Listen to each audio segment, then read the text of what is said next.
रात्री बेरात्री जर तुमच्या रूमचा दरवाजा किंवा तुमच्या घराचा दरवाजा जर कोणी ठोठवल्यासारखा जर तुम्हाला आवाज आला आणि तुम्ही दरवाजा उघडला, दरवाजाच्या बाहेर तुम्हाला कुणीही दिसलं नाही तर सावध व्हा. दुसऱ्या वेळेस दरवाजा कोणी ठोठवला तर दरवाजा अजिबात उघडू नका, नाहीतर तुमचा जीवसुद्धा जाऊ शकतो. असं मी का म्हणतोय, कारण आज जी स्टोरी आपल्याकडे आलेली आहे त्या स्टोरीमध्ये असंच काहीतरी झालेलं आहे. आता या स्टोरीमध्ये काही चोरांचा प्रकार नाही आहे, या स्टोरीमध्ये काहीतरी विचित्रच प्रकार आहे. ज्या नकारात्मक ऊर्जा असतात त्यांचा प्रकार असल्यासारखा आहे. पण याची सुरुवात झाली कशी आणि ही संपलं कुठं हे आपण आज डिटेलिंगमध्ये ऐकून घेऊयात. एक निशांत नावाचा मुलगा असतो. लग्न वगैरे झालेलं नव्हतं.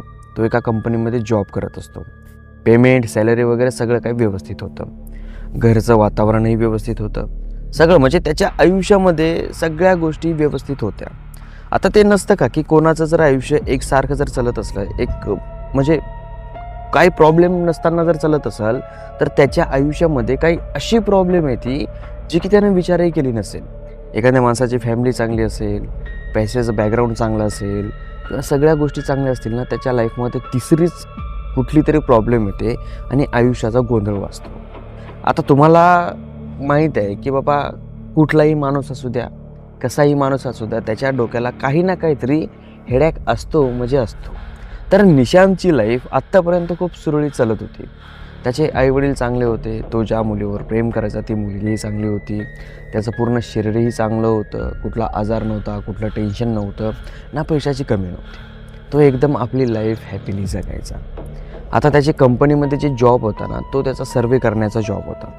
या शहरामध्ये जायचं, इथं सर्वे करायचा, दुसऱ्या शहरामध्ये जायचं, तिथं सर्वे करायचा. कंपनीच्या जितक्या बी ठिकाणं आहेत त्या ठिकाणावर जाऊन त्याने सर्वे करायचा, बघायचं की बाबा काम ठीक चालू आहे की नाही, कुठं माल जास्त पुरवायचा, कुठं माल कमी पुरवायचा, हे त्यानं बघायचं. कोणत्या शॉपवर त्याचा कंपनीचा जो माल आहे तो किती सेल होतो आहे, किती सेल होत नाही, तर नाही सेल होत तर कारण काय, ह्या सगळ्या गोष्टींचा तो सर्वे करायचा आणि कंपनीला रिपोर्ट पाठवायचा. तर त्याचा जे ह्या जॉब होता हा 2-3 महिन्यामधून एखादा महिना टूरवर निघण्याचा त्याचा तो रूट होता. म्हणजे 2-3 महिने एका जागेवर काम आणि 1 महिना मग बाहेर फिरण्याचं काम, अशा पद्धतीचा त्याचा तो जॉब होता. मग एका दिवशी त्याच्या कंपनीने त्याला बाबा पाठवलं की बाबा तू जा आता 1 महिनाभर टूर कर. 15-20 दिवस होतात आणि लास्टचं जे ठिकाण असतं त्या ठिकाणावर तो जातो. आता कंपनीकडून त्याला हॉटेल होती, रूम होती, खाणं, जेवण, पिणं, बिमार वगैरे, पेट्रोल खर्च, जे काय त्या टूरमध्ये खर्च लागेल ते सगळा खर्च कंपनी भागवायची. आणि जे निशांत होता तो नेहमी हॉटेलमध्ये थांबायचा, कारण की कंपनी ऑलरेडी त्याच्यासाठी एखादी रूम बुक करायची. तर निशांत एका ठिकाणावर जातो, जे ठिकाण आता लास्ट ठिकाण होतं. त्या ठिकाणावर एक हॉटेल असतं, त्या हॉटेलमध्ये तो रूम बुक केलेली असते. आता त्या हॉटेलमध्ये जेव्हा निशांत जातो त्यावेळेस ती हॉटेल त्याला ना ओशाळल्यासारखी वाटत होती. पूर्ण हॉटेल रिकामी. त्या हॉटेलमध्ये म्हणजे असं की त्याला कोणी जास्त दिसलं नाही. त्याला असं वाटत होतं की या पूर्ण हॉटेलमध्ये मी एकलाच आहे, असं त्याला वाटत होतं. आणि कंपनीचं कसं असतं ना की बाबा जी स्वस्त भेटली ती बुक करून टाका, जी स्वस्त भेटली ती बुक करून टाका, अशा पद्धतीचं कंपनीचं काम होतं. तर निशांत त्या हॉटेलमध्ये गेल्याच्या नंतर आपल्या रूममध्ये गेला, बॅग वगैरे ठेवली, फ्रेश झाला आणि जेवण्यासाठी खाली आला. जेवण वगैरे केलं. आता जेवण करतानाही तो त्या पूर्ण हॉलमध्ये एकलाच दिसत होता. फक्त एका कोपऱ्यामध्ये एक माणूस दिसत होता आणि तोही माणूस भिंतीकडं मुंडकं करून बसलेला होता. काय खात होता देव जाणे, त्याला माहिती, पण तो माणूस भिंतीकडे मुंडकं करून बसला होता. आता कंपनीनं हॉटेल बुक केल्याच्या नंतर निशांतला काय करताही येत नव्हतं आणि निशांत जो होता तो व्यतिरिक्त पैसा खर्च करतही नव्हता. त्याला माहिती होतं की बाबा जी कंपनी कराल ती कराल, आपल्याला काय एक रात्र तर थांबायचं आहे. पण निशांतला एक व्यसन होतं, तो थोडी ड्रिंक करायचा. त्याच्या बॅगमध्ये बॉटल वगैरे असायच्या. तर जेवण वगैरे केलं त्याने आणि गेला आणि आपल्या रूममध्ये जाऊन तो झोपी गेला. आता झोपी गेल्याच्या नंतर रात्रीचे 12:30 किंवा 1 वाजला असेल, 1 वाजलाच, 1 धरून चला. 1 वाजता त्याच्या कानावर आवाज येतो. त्याचा दरवाजा कोणीतरी ठकठक वाजवल्याचा. निशांत उठतो आणि दरवाजा उघडण्यासाठी दरवाजाकडे जातो. आता अनेकदा आपल्या आयुष्यामध्ये आपण खूप वेळा विचारसुद्धा करत नाही दरवाजामध्ये कोण आलं असेल म्हणून. आपण डायरेक्ट जातो आणि दरवाजा उघडतो. जर दरवाजा आपला कोण ठोठावला तर. खूप माणसं आहेत, मी पण त्यातलाच आहे. माझ्या घराचा असो किंवा माझ्या स्टुडिओचा असो, कुठलाही दरवाजा असू द्या, वाजवला की लगेच जाऊन खटकर उघडायचा. आपण बघत नाही कधीच. आणि निशांतचंही तसंच होतं. पण यावेळेस निशांतच्या डोक्यामध्ये काय आलं काय माहीत, तो जो दरवाजा वाजला, निशांत उठला आणि दरवाजा उघडायचाच की त्याच्या डोक्यामध्ये आलं की यार, एवढ्या रात्री आपला दरवाजा कोण वाजवतंय. तो मग पहिले घड्याळीकर बघतो की नेमके वाजलेत तरी किती. घड्याळीकर पाहिल्याच्या नंतर घड्याळीमध्ये रात्रीचा 1 वाजत होता. निशांत घाबरतो थोडासा. तो विचार करतो की रात्रीच्या 1 वाजता या हॉटेलमध्ये माझा दरवाजा का कुणी वाजवल, आणि जरी वाजवला तर तो याच कारणामुळे वाजवेल की मला लुटल, मला मारल, काय करेल. कारण की या पूर्ण हॉटेलमध्ये मला दुसरं कोणी दिसलंच नाही. या हॉटेलचा जो स्टाफ आहे, तो स्टाफ, एक माणूस त्या कोपऱ्यामध्ये जेवण करत होता तो माणूस, आणि बाकीच्या सगळ्या रूम तर बंदच दिसल्या. चालू तर एकही रूम दिसली नाही. मग माझा दरवाजा वाजवतोय कोण, असं त्याच्या डोक्यामध्ये विचार आला. मन त्याचं घाबरायला लागलं. त्याच्या शरीराला थोडंसं भीती, म्हणजे असं घाम फुटायला लागला. आता त्या दरवाजाला ते एक छोटंसं कॅमेरा असतो बघा, त्याच्यामधून आपण बघू शकतो की समोर कोण आहे कोण नाही. तो त्या कॅमेऱ्यामधून बघतो तर समोर कुणीही दिसत नाही, कोणीच दिसत नाही. सगळं काही क्लिअर दिसतं. मग हा दरवाजा उघडतो आणि आजूबाजूला बघतो. इकडची गल्ली जी होती तीही सामसूम, इकडची गल्ली होती तीही सुमसाम, काहीच नव्हतं त्याच्यामध्ये. तो दरवाजा बंद करतो, येतो आणि झोपी जातो. त्याचं मन त्याला म्हणतं की कदाचित दिवसभराच्या बदबदीमुळं आपल्याला भास झाला असेल.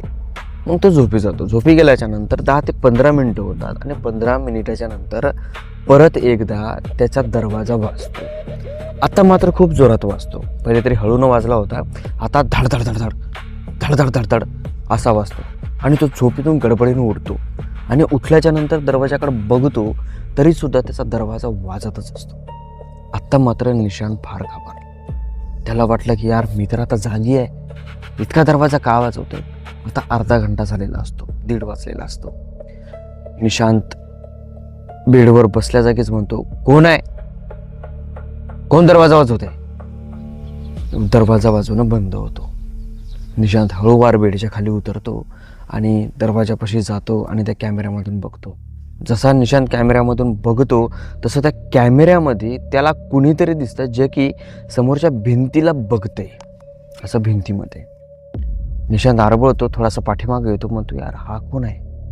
आता निशांतच्या पाठीमागं जो बेड होता त्याचा, त्या बेडवर एक, म्हणजे बेडच्या साईडला एक आरसा होता, मोठा आरसा. निशांत त्या आरशामध्ये बघतो. निशांतच्या अंगावर जे कपडे वगैरे होते ते कपडे वगैरे त्याला त्या आरशामध्ये दिसतात आणि तो घाबरतो अचानक खूप जास्त. तो परत त्या कॅमेऱ्यामधून बघायला लागतो की परत तो माणूस तिथं तसाच त्या कॅमेऱ्यामधून असा समोर बघतोय पलीकडं. निशांत इकून त्याला बघतोय, जसं आपण एखाद्या कॅमेऱ्यामध्ये बघतो असं आपल्याला पाठीमागून कसं कुणी बघतोय तसं निशांत बघतो, तर त्याला ते समोरचा माणूस पलीकडे बघल्यासारखा दिसतो. पण यावेळेस निशांतला घाम सुटतो. त्याच्या डोक्यामधून ते डायरेक्ट पायापर्यंत घाम सुटतो त्याच्या पूर्ण शरीराला. निशांत जो त्या कॅमेऱ्यामधून बघतो ना, तो माणूस जो निशांतला दिसतो तो दुसरा कोणी नव्हता, तो निशांतच होता. हा पूर्णपणे शॉक होतो. हा पाठीमागं येतो, बेडवर बसतो आणि विचार करतो की असं कसं व्हायलंय, आपण झोपेमध्ये तर नाही आहे ना. तो स्वतःला चिमटा घेतो, पण चिमट्याची आग होते. तर नाही यार, आपण झोपेमध्ये नाही. पुन्हा एकदा उठून बघूयात नेमकं काय झालं ते. पुन्हा जातो आणि त्या याच्यामधून कॅमेऱ्यामधून बघतो तर समोर पूर्ण प्लेन असतं, काहीच नसतं. भिंत असते एक मोठी संगीन आणि काही नसतं, म्हणजे सगळं काही निर्वाळलेलं असतं. तो येतो आणि पलंगावर परत बसतो. आता त्याला झोप येत नाही. त्याला त्या दृष्टी, ते वाजवणं, ते परेशान करतं त्याला. मग आता तुम्ही सांगा, इतकं सगळं झाल्याच्या नंतर माणसाला झोप येते का. आता समजा आपण एखाद्या आपल्या स्वतःच्या घरामध्ये जर झोपलेलं असेल आणि आपल्या घराचा दरवाजा वाजवत असेल, आपण 2दा-3दा जाऊन बघितलं तर घराच्या दरवाजासमोर कुणीच नाही, आणि एकदा जाऊन बघितलं तर घराच्या दरवाजाच्या समोर पण आपणच दिसतोय आणि अचानक आपण गायबसुद्धा होतो, तर किती भीती आहे. आणि रात्रीचा 1 वाजतोय, रात्रीचा मध्यरात्रीची वेळ आहे, तर किती भीती वाटेल ना. माणसाची फाटल एकदम खतरनाक पद्धतीने. तशी निशांची फाटली, आणि निशांची तर भयानक फाटायला पाहिजे, कारण की तो अननोन हॉटेलमध्ये होता. या अगोदर कधीही तो त्या हॉटेलमध्ये थांबलेला नव्हता. तो या हॉटेलमध्ये होता, अननोन हॉटेलमध्ये. तर त्याला भीती वाटणारच झाली. तर तो पलंगावर येऊन बसतो, त्याला पूर्ण घाम सुटतो, त्याचे हातपाय असे चळचळ कापायला लागतात. तो जो रूममध्ये फोन असतो तो फोन घेतो आणि स्टाफला फोन करण्याचा प्रयत्न करतो. तिकडून फोन उचलतात आणि स्टाफला म्हणतो की माझ्या रूमच्या बाहेर कुणीतरी आहे, माझा दरवाजा 2-3 वेळेस वाजवला. आता ते स्टाफ म्हणतात की सर कुणी नाही आहे, तुम्ही निवांत झोपी जा, तुमच्या रूमच्या बाहेर कुणी नाही आहे. आता हा म्हणतो की भाई माझ्या रूमच्या बाहेर आहे, मला माहिती आहे, तुम्ही एकदा येऊन बघा. स्टाफ म्हणतो नाही सर, तुमच्या रूमच्या बाहेर कोणी नाही आहे, कारण की हॉटेल पूर्णपणे बंद आहे, बाहेरून कोणी आलंच नाही, तर तुमच्या रूममध्ये काय येईल कोणी. तो म्हणतो की अरे ऑलरेडी कोणी रूममध्ये थांबलेलं असेल हॉटेलमध्ये. तो म्हणतो की नाही सर, तुमच्याशिवाय अख्ख्या हॉटेलमध्ये कोणीच नाही आहे, गेले 1 वर्ष झाले या हॉटेलमध्ये, फक्त तुम्ही आज पहिल्यांदा आलात. असं म्हणल्याच्या नंतर तो पूर्णपणे आरबळला. निशांत म्हणतो की यार तू काय बोलतोय, 1 वर्षापासून अशी हॉटेल आहे, तुला परवडाय, तू मला काय सांगू नको, तू पहिले ये इथं आणि एकदा चेक कर माझ्या पूर्ण बाहेरच्या गल्लीमध्ये कोणी आहे का. तो फोनवर म्हणतो की सर मी तुमच्या रूमच्या बाहेरच आहे. निशांत उठतो आणि दरवाजा उघडतो. त्याच्या हातामध्ये तो जो फोन असतो तो फोन कानाला लावलेला, एकदम निवांत, त्याच्या डोळ्यामध्ये झोप नाही आहे, काय नाही आहे, एकदम फ्रेश टकाटक. हा म्हणतो की तुम्ही काय माणसं आहात काय, त्या स्टाफला, हॉटेलच्या स्टाफला, तुम्ही असे कसे माणसं आहात, हातामध्ये मोबाईल घेऊन तुम्ही इथपर्यंत आलात. तो म्हणतो नाही सर, तुम्ही जेव्हा फोन केला तेव्हा मी इथंच होतो. आणि मग निशांत म्हणतो तुम्ही इथं काय करत आहे, का तुम्हीच तर वाजवला नाही ना दरवाजा. तो म्हणतो की नाही सर, मी फक्त चक्कर मारण्यासाठी आलो होतो की हॉटेलमध्ये सगळं काय व्यवस्थित आहे किंवा नाही. निशांत म्हणतो यार तुम्ही काय पागल झाले का लोक. अरे भाई तुम्ही जर माझ्यासोबत मस्करी करतायत ना तर प्लीज यार मस्करी करू नका, माझी गांड लय फाटलेली आहे, मला भीती वाटते मी मरून जाईल, प्लीज मस्करी नका करू, नाही तर मी आत्ता माझं सामान घेऊन हॉटेलच्या बाहेर निघू का. ते म्हणले की नाही सर, तुमची सेवा करणं आमचं कर्तव्य आहे. हॉटेलचा स्टाफ निशांतला म्हणतोय तुमची सेवा करणं आमचं कर्तव्य आहे आणि तुम्ही जर बाहेर गेले तर आमचा मालक आम्हाला मारेल. हा म्हणला भाई मी तुमच्या मालकाला बोलतो, तुमचा मालक कुठं आहे, तुमचा मालक तर दिसलाच नाही आहे. तो म्हणला की सर आमचा मालक होता, तुम्ही जेवण करू लागले त्यावेळेस ते पण जेवण करू लागले. हा म्हणतो क्या पूर्ण हॉलमध्ये तर मी एकलाच होतो, दुसरं कोण जेवण करू लागलं. तो म्हणतो की नाही सर, तुमच्या समोर जो माणूस बसलेला होता ना तो आमचा मालक होता. आणि तेव्हा याच्या डोक्यामध्ये येतं की जे माणूस भिंतीकडे मुंडकं करून बसला होता जेवण, तो यांचा मालक होता. आता तो माणूस कसा बसला होता मी तुम्हाला एकदा सांगतो. आता ही खुर्ची आहे, टेबल आहे बसण्याचा, भिंतीला लावलेला टेबल आहे. आता नॉर्मली माणूस असा जेवतो ना, तो नाही, तो असा कोपऱ्यात जेवत होता असा. तर हा पूर्णपणे शॉक झाला, यार कसं. आणि तू मला काय म्हणला होता फोनवर की या हॉटेलमध्ये 1 वर्षापासून कुणी नाही आलेलं, मीच आलेला आहे. तो स्टाफ म्हणतो हा सर तुम्हीच आलेला आहे 1 वर्षापासून आम्हाला कुठलेही कस्टमर नाही आहे सर, तुम्हीच आलेले आहात.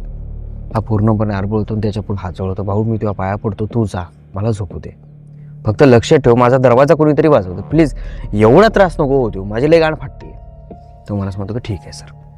दरवाजा लावतो आणि निशांत 2 पावलं समोर येतो, फक्त 2 पावलं. त्याच्या लक्षामध्ये येतं की त्याच्या रूममध्ये पाण्याची बॉटल नाही आहे. तो कळतो आणि दरवाजा उघडतो आणि बघतो तो जो आत्ता माणूस आलेला आहे पूर्ण काय इकडे नाही इकडे नाही. 2 पावलं आपण समोर आलो तर तो माणूस 4 पावलं पुढे जाऊ शकतो, पण पूर्ण गायब कसा होऊ शकतो, त्याला दिसत नाही तो माणूस.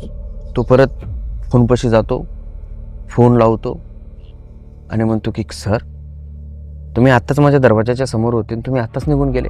तिकडून फोनमध्ये म्हणतो नाही सर, आम्ही कोणी नव्हतो तुमच्या दरवाजासमोर, असं तुम्हाला वाटलं आहे का. हा म्हणतो की सर माझ्या रूममध्ये पाण्याची बॉटल नाही आहे, मला तहान लागली, प्लीज 2 बॉटल घेऊन या, एक नॉर्मल आणि एक चिल्ड. मग थोड्या वेळामध्ये त्याचा दरवाजा वाजतो, तो दरवाजा उघडतो, समोर एक वेटर असतो, तो याला 2 बॉटल पाण्याच्या बॉटली देतो. आता हा त्याला म्हणतो की तुमच्या स्टाफमध्ये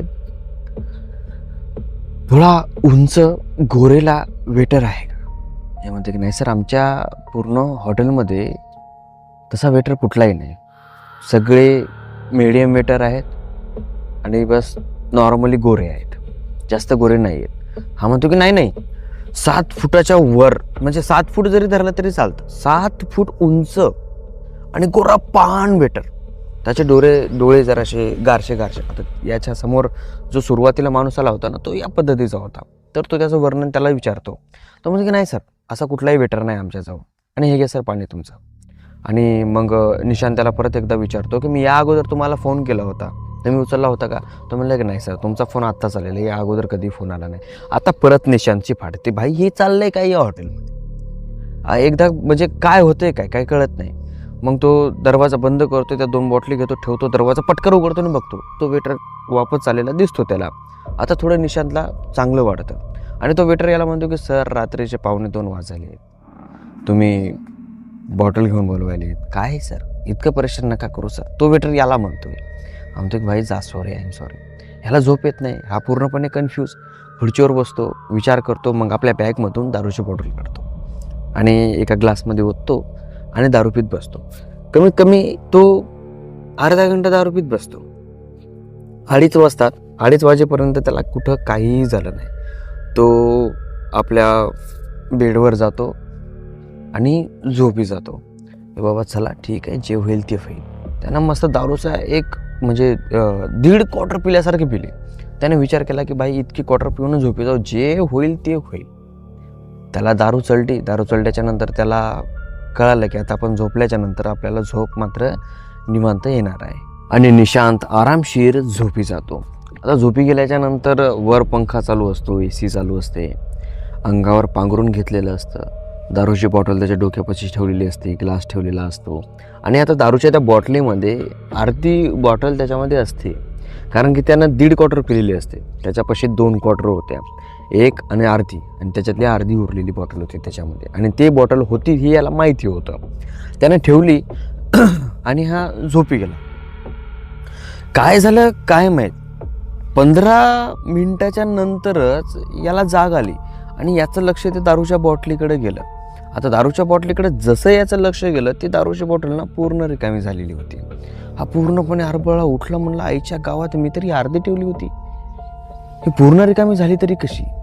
तेवढ्यात त्या रूमची लाईट जाते. लाईट गेल्याच्या नंतर त्याचा जो दरवाजा असतो, त्या दरवाजाच्या वर एक छोटंसं असं खिडकी असल्यासारखी होती आणि त्या खिडकीमधून प्रकाश मधात येत असतो. तर त्या प्रकाशामध्ये रूममध्ये नॉर्मल दिसत होतं की नेमकं काय चाललं आहे, काय चालत नाही, हे सगळं काही दिसत होतं. आता त्या नॉर्मल दिसण्यामध्ये याचं लक्ष एका कोपऱ्यामध्ये जातं. तर याला असं वाटतं की याच्या रूममध्ये कुणीतरी उभं आहे. असं जसं याला वाटतं त्याच क्षणामध्ये याचा दरवाजा वाजतो. हा दचकतो आणि दरवाजाकडे बघतो. परत इकडं बघतो तर इकडे जे रूममध्ये होतं, जे याला वाटत होतं ना ज्या जागेवर उभा आहे, तिथं कुणीही नव्हतं. तिकडं पूर्णपणे प्लेन होतं.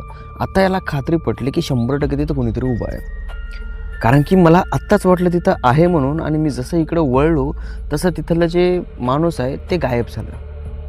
हा दरवाजाकडे जातो आणि त्या दरवाजाच्या त्या याच्यामधून बघतो, तर सेम याला जसं सुरुवातीला वाटत होतं सेम आत्ता याला तसं दिसायला लागलं. समोरून कुणीतरी याला दिसतंय की ते समोर बघते म्हणून, आणि ते ॲक्च्युली हेच आहे. आता परत त्याला भीती वाटायला लागली. त्याचं काळी जोरजोरात धडकायला लागलं. त्याचे जे कान आहेत ना ते असे सुन्न पडायला लागले. विचार करायची गोष्ट आहे ना की मध्यरात्री जर आपल्यासोबत असल्या काही गोष्टी घडत असतील तर आपल्याला भीती वाटणं हे एक साहजिकच आहे. तर तसं निशांतला सुद्धा खूप जास्त भीती वाटायला लागली. त्याला समजत नव्हतं काय करावं आणि काय नाही. तो वारंवार त्या छोट्याशा कॅमेऱ्यामधून बाहेर बघत होता. तर त्याला वारंवार निशांतच बाहेर दिसत होता, जो की पुढच्या दरवाजामधून पलीकडे बघतोय. आणि तो थांबला आणि पाठीमागं वळला. जसा तो पाठीमागं वळला तसं पाठीमागं त्याच्यासमोर एक मोठी आकृती उभी होती, जिनं तिचा जो तोंड आहे ते खूप मोठं वाचलेलं होतं, इतकं मोठं असं जसं की निशांतला ते आता गिळणारच आहे. फुल मोठीच्या मोठी आकृती. आणि त्या टायमामध्ये लाईट आली. जशी लाईट आली आणि तसं निशांतनं त्या आकृतीकडे बघितलं. निशांतने अक्षरशः पॅन्टमध्ये लघवी केली, कारण की ती आकृती होतीच एवढी भयानक. त्याचं जे कातडं होतं ते कातडं पूर्णपणे असं ताणलेलं होतं त्या आकृतीचं, आणि ती आकृती खूप मोठी होती, 7 फूट उंच होती.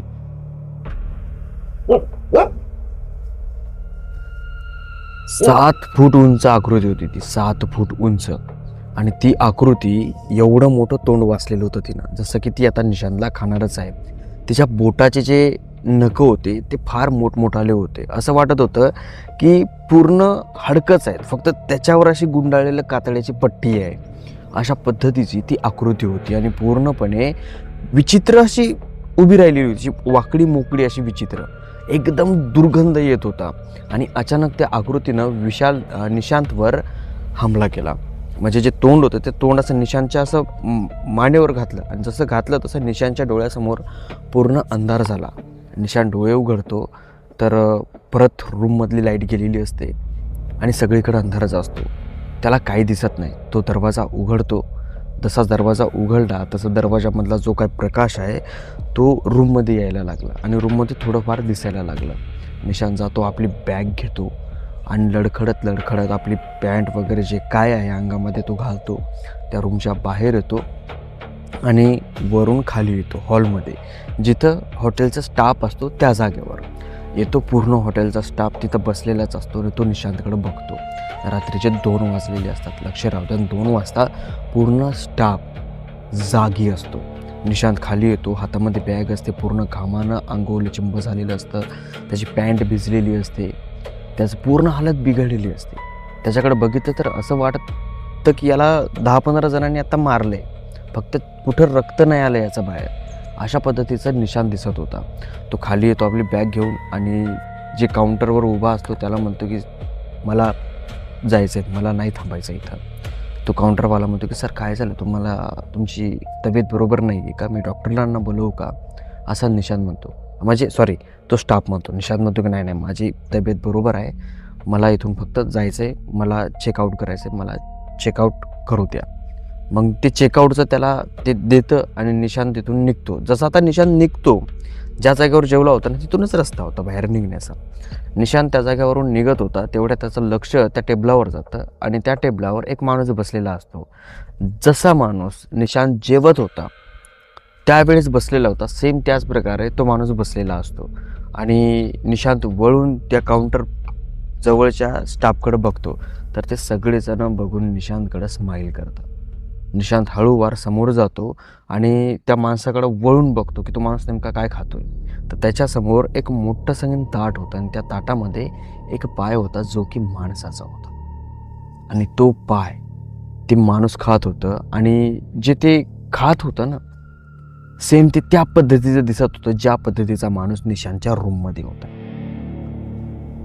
निशांत तळकापळ कळना तो बाहेर निघतो, आपल्या गाडीवर बसतो आणि गाडी काढून रस्त्यानं लागतो. खूप स्पीडमध्ये जात होतो. त्याला एक मंदिर दिसतं, त्या मंदिरापाशी थांबवतो. रस्त्याच्या काठाला मंदिर असतं. मंदिरामध्ये जातो आणि त्या देवाच्या साईडला असा बॅग घेऊन असं बसतो. असं सकाळ होईपर्यंत तो एका जागेवर बसतो. सकाळ झाल्याच्या नंतर त्या मंदिरामध्ये जे पूजा करणारं असतं ते येतं आणि निशांतकडे बघतं. तर निशांत असा बसलेला असतो, घाबरत असतो तो. त्याच्या अंगाचा घाम, त्याचा म्हणजे त्याची अवस्था बरोबर नव्हती. तो पुजारी त्याला उठवतो, त्याला म्हणतो की बाबा तू इथं असा का झोपलायस. निशांत त्याला काय बोलत नाही. तो पहिले बघतो उजळलंय का नाही ते. मग सगळं त्याला बरोबर वाटल्याच्या नंतर तो थोडा रिलॅक्स होतो आणि नंतर तो त्या पुजाऱ्याला सांगतो की माझ्यासोबत असं असं घडलेलं आहे, इथं पाठीमागच्या एका हॉटेलमध्ये गेलो होतो, तिथं माझ्यासोबत असं घडलेलं आहे. तर तो पुजारी म्हणतो की सहजासहजी त्या हॉटेलमध्ये कोणी जात नाही आणि रात्रीला ती हॉटेल बंद होते.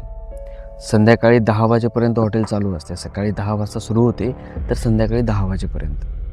आणि त्या हॉटेलमध्ये 10च्या नंतर कुणीही थांबत नाही. कुणीही म्हणजे कुणीच थांबत नाही. ती हॉटेलमध्ये कमीत कमी आत्तापर्यंत 5 ते 6 जणांनी सुसाईड केलेलं आहे. आणि खास करून जे सुसाईड करणारे माणसं आहेत असं जाणवलं की ते जे माणसं आहेत CCTV कॅमेऱ्यामध्ये इकडं तिकडं पळत आहेत रिकामेच आणि स्वतःच कोण्या खिडकीमधून उडी मारत आहेत किंवा कुठून खाली पडत आहेत. पण त्या हॉटेलमध्ये कोणी थांबलेलं नाही आहे. ज्या हॉटेलच्या शेजारी मडे पडतात दिसतात जेव्हा ते CCTV कॅमेरा चेक करतात तेव्हा कुठंतरी दिसतं. आणि जे निशांत आहे तो संध्याकाळी 10:15 वाजता त्या हॉटेलमध्ये एंट्री करतो. त्याच्या अगोदर नाही, कारण की त्याच्या अगोदर निशांत हा एका बारवर गेलेला असतो, दारू पित असतो. 10:15 वाजता निशांतला माहीत असतं की आपली हॉटेलमध्ये जे हे आहे रूम आहे ती तर बुक केलेलीच आहे आणि जिथं लॉज वगैरे असतं तिथं जेवण तर अवेलेबल असतंच. त्या कारणामुळं निशांत निवांतपणे एका बारमध्ये बसून दारू पित होता आणि दारू पिल्याच्या नंतर तो 10:15 वाजता या हॉटेलमध्ये आलेला असतो आणि एंट्री मारलेली असते. आणि याने सांगितलेलं असतं की 10च्या पुढे कोणीही थांबत नाही. आणि त्या हॉटेलच्या आजूबाजूला जितके बी मृतदेह सापडतात ते मृतदेह तिथं कसे येतात, काय येतात हे पाहण्यासाठी त्या हॉटेलचे CCTV कॅमेरे चेक करतात. तेव्हा कळतं की ते माणसं हॉटेलमध्ये एंट्री करतात. आणि आश्चर्यचकित गोष्ट अशी की ते माणसं गेट लावलेलं असताना सुद्धा एंट्री करतात गेटच्या वरून. आणि निशातनं सुद्धा तेच केलं होतं. गेटच्या वरून तो गेला होता. फक्त त्या माणसाला समजत नाही की मी गेटच्या वरून जातोय म्हणून.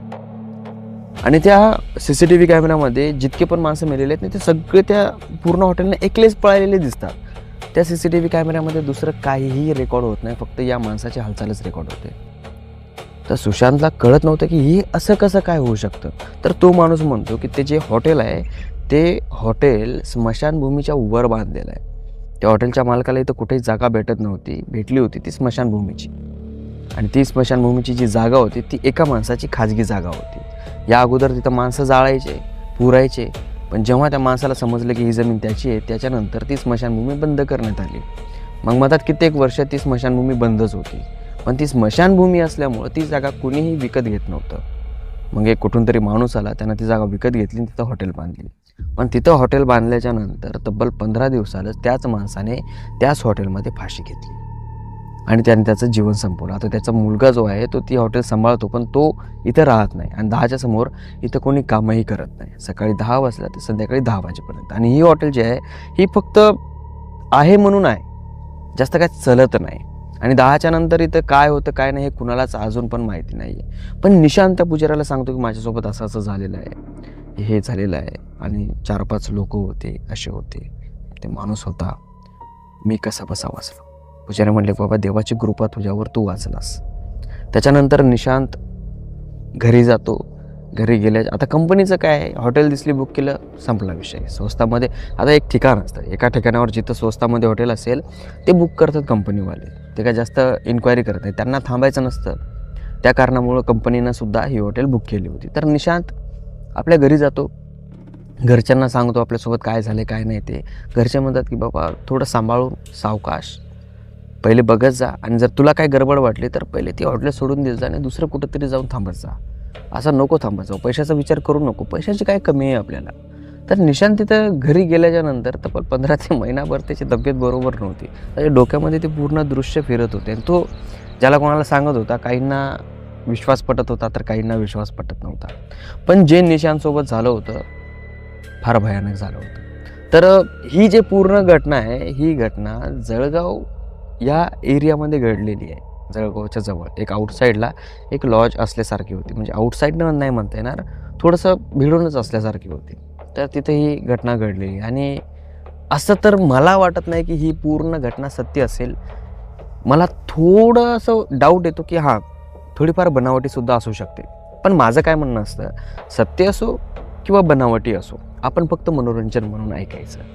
कारण ह्या गोष्टींचा आपल्या जीवनावर काही परिणाम, जसं आपण कोणते मूव्हीज बघतो ना, सेम त्या पद्धतीने मनोरंजन, एक टाईम जावा यासाठी. तर चला आपली कथा इथं संपवूयात. कथा आवडली असेल कथेला लाईक करा, चॅनलला सबस्क्राईब करा आणि चांगलीशी कमेंट करा. तुमच्या कमेंट आल्या ना की मन फार खुश होतं. बऱ्याच मित्रांनी विचारलं की भाऊ इतके दिवस तू आला नव्हता, काय झालं. तर यार मनापासून तुमचं धन्यवाद की मी अजूनही तुमच्या डोक्यामध्ये आहे. आणि माझी म्हणजे मी आलो तर मला ओळखलं. मधात महिनाभर मी गायब होतो, काहीतरी घरेलू प्रॉब्लेम म्हणता येतील, नाही तर असं आहेत, भरपूर अडचणी आहेत. तर त्या अडचणीमुळं थोडं मेंटली डिस्टर्ब आहे. त्या कारणामुळं मला काय इच्छाच होत नाही आहे. पण कसं आहे ना, माझी आवडसुद्धा आहे कथा सांगणं किंवा बनवणं किंवा एक्सप्लेन करणं. मला आवडतं, ह्या गोष्टी आवडतात. त्या कारणामुळं मी ह्या सांगतो. तर धन्यवाद मला न विसरल्याबद्दल. आणि तुमच्यापाशी जर एखादी हॉरर स्टोरी असेल तर तुम्ही मला डिस्क्रिप्शनमध्ये दिलेल्या व्हॉट्सअप नंबरवर तुम्ही तुमची स्टोरी शेअर करू शकता. भेटूया समोरच्या स्टोरीमध्ये. तोपर्यंत जय हिंद, जय महाराष्ट्र.